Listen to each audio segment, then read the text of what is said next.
आइए सुनते हैं आज की कहानी मेढ़े का स्वभाव। रामपुर नामक राज्य में हर वर्ष मेढ़ों का एक विचित्र मेला लगा करता था। आसपास के गांव के निवासी अपने अपने मेढ़े लेकर आते थे और उनकी लड़ाई का आनंद लेते थे। साथ ही इस मेले में मेढ़ों की खरीद फरोख्त भी होती थी। इस वर्ष भी मेढ़ों का मेला लगा हुआ था।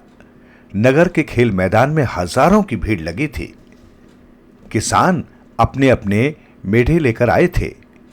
मेढ़ों की लड़ाई का आयोजन होने ही वाला था कि तभी एक साधु वहां आया और इस भीड़ का कारण पूछा। किसान ने बताया, महाराज, यहां हर वर्ष मेढ़ों का मेला लगता है जिसमें मेढ़ों की लड़ाई होती है। जो भी मेढ़ा जीतता है उस मेढ़े का राजा घोषित कर दिया जाता है और उसके मालिक को कई प्रकार के इनाम मिलते हैं। इसके अलावा मेढ़ों की खरीद फरोख्त भी होती है।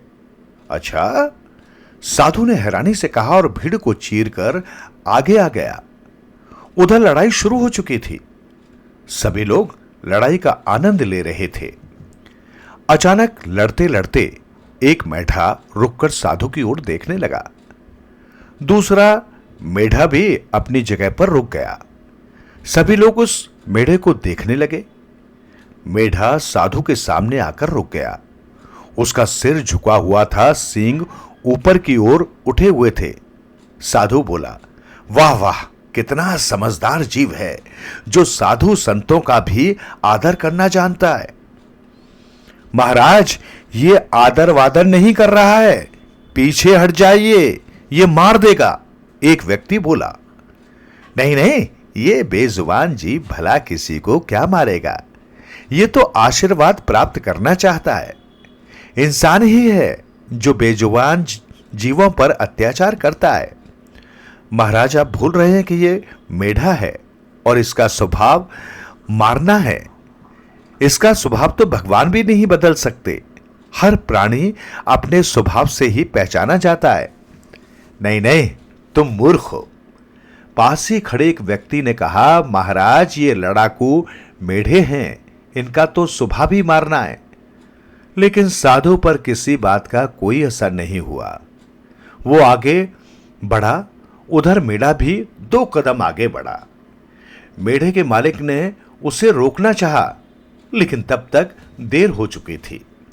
कुछ ही पलों में मेढ़े ने साधु को सींगों पर उठाकर धरती पर पटक दिया। हे राम! साधु के हलक से एक चीख निकली। साधु मुंह के बल गिरा। उसके सारे दांत टूट गए। मुंह में खून भर गया। लोगों ने लाठी मारकर मेढ़े को पीछे धकेल दिया। फिर साधु को उठाते हुए बोले, क्यों महाराज, हमने कहा था कि ये मेढ़े का स्वभाव है। दर्द से कहराते हुए साधु बोले, हां भाई, वास्तव में ये मेरी भूल थी। तुमने सच कहा था, मेढ़े का स्वभाव ही मारना होता है। जैसे बिच्छू डंक मारना नहीं छोड़ता। हाय, इसने तो मेरी हड्डी पसली तोड़ डाली। लोग साधु को उठाकर दूर ले गए। एक व्यक्ति ने उसकी चिकित्सा की, दूध पिलाया। साधु को कुछ राहत मिली तो उसने गहन विचार विमर्श किया और इस निर्णय पर पहुंचा कि जीव चाहे कोई भी क्यों न हो, वो अपना जातिगत स्वभाव नहीं छोड़ सकता।